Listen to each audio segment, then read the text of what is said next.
Good evening and welcome to Late Night Review, where we talk about what's happening and what's not. I'm Jack Overbeck. And I'm Emily Kohler, and here are tonight's top stories. Last Friday, President Trump declared a false state of emergency in order to secure funding for his fake border wall promise without having to go through Congress. You know, dictator stuff. Trump cited his old favorites, drugs and crime, as the cause for the emergency, which didn't convince many, including the president himself, who immediately undercut his own decision saying, "I didn't need to do this," which is about the most disheartening thing a president could say after making a major decision. Just imagine if, at the end of the Civil War, Abraham Lincoln was just like, "Ugh, what was that all about?" A sixth grader was arrested in Florida after he refused to stand during the Pledge of Allegiance, calling the flag racist and the national anthem offensive. Us? Racist? Said the officials, restraining and handcuffing an 11-year-old black boy? Never. Also during the confrontation, the teacher asked the boy why he didn't just find another place to live if he didn't like America. And if you ask me, there are few things more insulting to say to somebody you are forcibly restraining than, I don't know, man, why don't you just leave? A new study projecting the effects of global warming pairs major cities with new locations to illustrate what their climates will be like by 2080 if we don't cut current emissions. Austin will reportedly feel similar to Nuevo Laredo, Mexico. Boston, Massachusetts is projected to become a lot more like Aberdeen, Maryland. And scientists say that Miami, Florida will feel just like Atlantis. Harvard University recently conducted a study that yielded a surprising result. The study found that the more push-ups you do, the less at risk for heart disease you'll be. It's almost like the more exercise you do, the healthier you'll be. According to the study, the ideal number of push-ups one should do is 40, which is why I will likely die from a heart attack before that age. American Cardinal Theodore McCarrick was defrocked by the Vatican this past week after he was found guilty of sexually abusing both minors and adults in his parish. This marks the first time a cardinal has been defrocked for sexual abuse. And I know what you're thinking. I have no idea what the word defrocked means.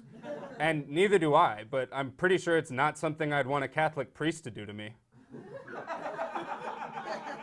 The Airbus Beluga XL is a new cargo plane set to replace the original Airbus Beluga. Isn't that just the cutest aircraft transport carrier you've ever seen? Look at how big the original one is. It must be all the push-ups it's doing.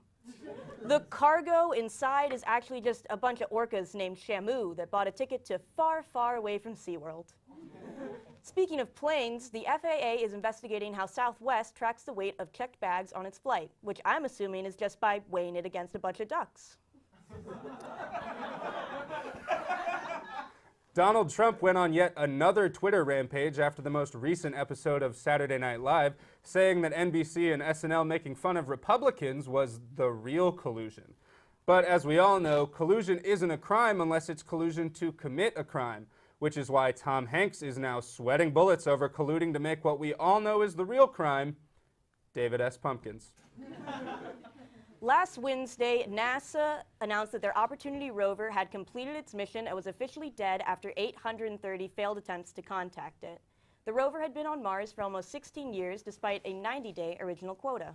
Here to comment, the very much alive and now 15-year-old Opportunity rover, everyone!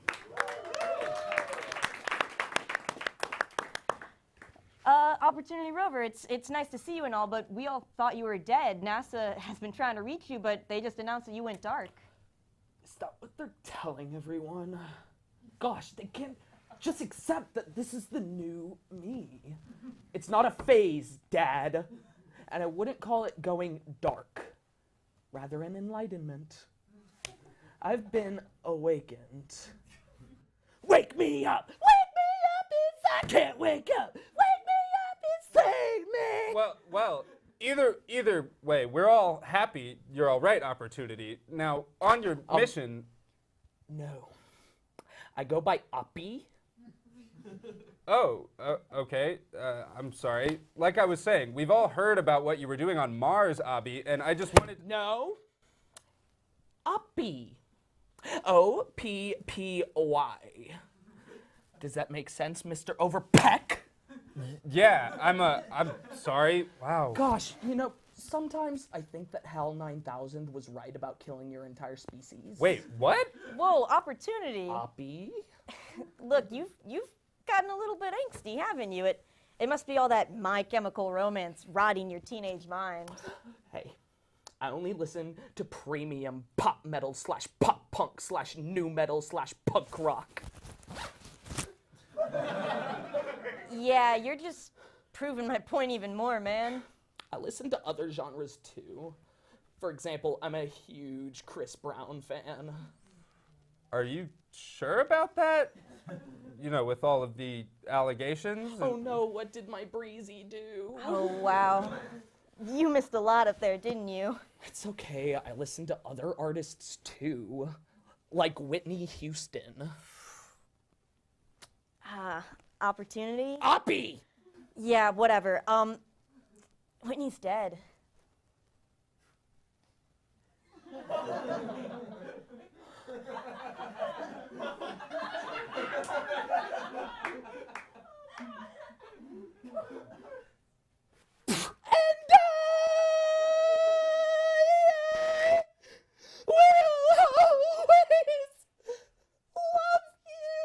Hey, here, let's figure this out.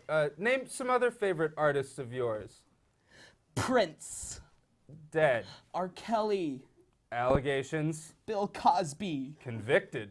Amy Winehouse, Dead. Michael Jackson. You want to just say pass? Yeah, pass on that one. Hey, don't worry though. I mean, there's plenty of other non-scumbag living musicians and actors out there. Plus, there's a ton of new technology for video games and entertainment. Yeah. Speaking of games, did anyone take care of my Tamagotchi while I was gone? I'm gonna go with Dead. The Opportunity Rover, everybody. Oppie!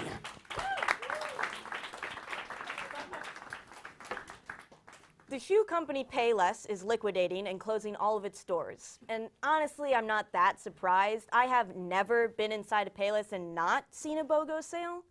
Now, instead of shoes, it's just buy one store and get a whole nother one free. They're discussing potentially filing for bankruptcy, and I think instead of flip-flopping around, they should just get to the point and give the company the boot. The Oscars have now rolled back their decision to present 4 awards categories during commercial breaks, which was the most recent in a long line of bad ideas that the Academy has reversed after backlash. However, they still want to shorten the show, so instead they plan on moving the announcement of the wrong Best Picture winner to a commercial break and will only show the real one this time. For more on this year's Oscars mess up, here is this year's Oscars host. Right.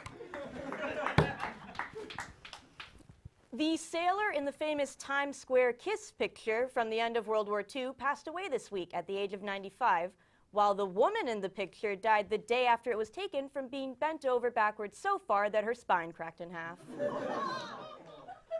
The February super snow moon is happening tonight. Last month was the super blood wolf moon, which was kind of cool because the moon was a little red, maybe a bit more mahogany-ish. However, the snow moon is just white, which is different from the normal moon because it's brighter. It's just a full moon. There was a full moon, and some scientists wanted to feel special, so he called it a super snow moon, which is like if Superman was just a regular man, but was slightly taller and whiter. So basically just Superman. The 4th annual Hollywood Beauty Awards was this past weekend, and Kim Kardashian showed up with a stunning black starfish attached to her chest. Britney Spears was wearing a coffee filter, and the biggest celebrity of the night was boobs.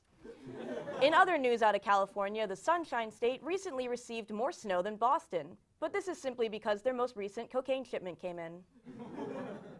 New reports show that White House Press Secretary Sarah Huckabee Sanders was interviewed by the Mueller investigation near the end of last year, and that the White House did not initially agree to the interview taking place.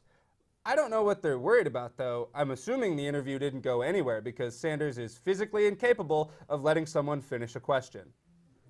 Former Fox News host Heather Nauert withdrew from a possible ambassadorship to the UN shortly after Trump announced her as his pick. She withdrew after reports surfaced that her and her husband hired a nanny 10 years ago that didn't have authorization to work in the U.S. and didn't pay taxes. She was also working in a bridal shop in Flushing, Queens. For Late Night Review, I'm Emily Kohler. I'm Jack Overbeck. Good Good night. night.